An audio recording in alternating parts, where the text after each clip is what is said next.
Alimentos. Vamos então começar aqui a bater um papo a respeito dos alimentos. Olha só, começa ali a sua fundamentação legal no Código Civil. Então, primeira coisa que eu quero deixar claro, eu vou trazer aqui para vocês uma perspectiva do direito material, tá? Eu não vou, por mais que eu vá falar nas próximas aulas, não na de hoje, mas na de semana que vem, que eu vou gravar os outros vídeos para vocês, aí sim eu até falo da questão procedimental, processual, até mesmo a gente vai entrar ali na questão da prisão civil do devedor de alimentos, beleza? Então, a sua fundamentação começa lá no 1694 do Código Civil e olha lá o que diz. Podem os parentes, os cônjuges ou companheiros pedir alimentos uns aos outros, né? Ou seja, os alimentos que necessitem para viver de modo compatível com a condição social, inclusive para atender a necessidade de sua educação. Vamos devagar aqui então. Olha só. Então lá no roteiro 8, né, 7 já falei que a gente já tinha visto. Eu quero que aqui vocês, utilizando aqui a taxonomia de Bloom, né, aqui as competências que vocês vão ter que ter, olha só. Quero que vocês compreendam os pressupostos, os princípios e as características dos alimentos.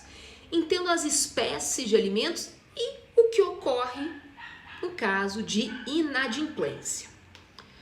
Veja bem, eu fiz aqui uma diferenciação para vocês.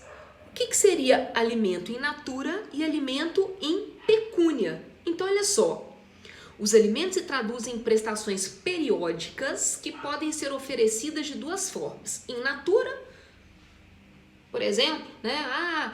Vamos supor que o pai vai pagar plano de saúde, né? A escola, isso daí é um pagamento in natura. Agora, in pecúnia vem do valor pecúnia, que é pecúnia, pecúnia vem de pecus, que é pecus em latim, gado. Como assim, Laura? Porque, né, se a gente parar para pensar, remontar a história, a moeda de troca por muito tempo foi o gado. Então, pecúnia, né, pecus, vem aí dessa expressão, tá bom? Então, o alimento em pecúnia são aqueles que são fixados em moeda corrente nacional. Só que quando a gente fala em alimentos, a gente vai ter que analisar um trinômio. Isso daqui é importante. Alimentos, nós temos que analisar um trinômio. Necessidade, possibilidade e proporcionalidade. Necessidade, possibilidade e proporcionalidade. Por que eu estou falando isso? Claro, todos deveriam, né, receber aí, vamos supor... Aliás, existem duas figuras aqui. Vamos colocar o alimento do ascendente para o descendente aqui. Não estou falando entre pessoas que eram casadas ou que tinham união estável, não. Mas e se aquela pessoa tem 6 filhos? Ganha um salário mínimo? Como é que a gente vai analisar? Então, olha só.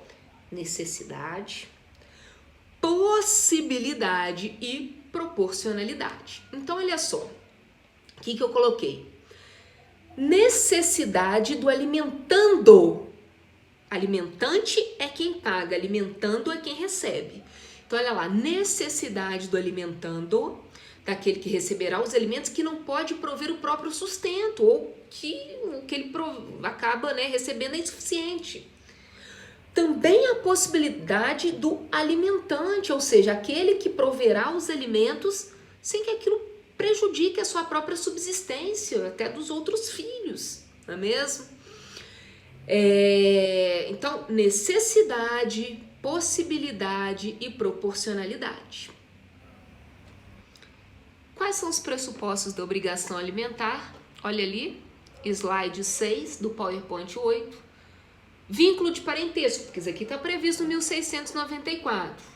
Necessidade do reclamante.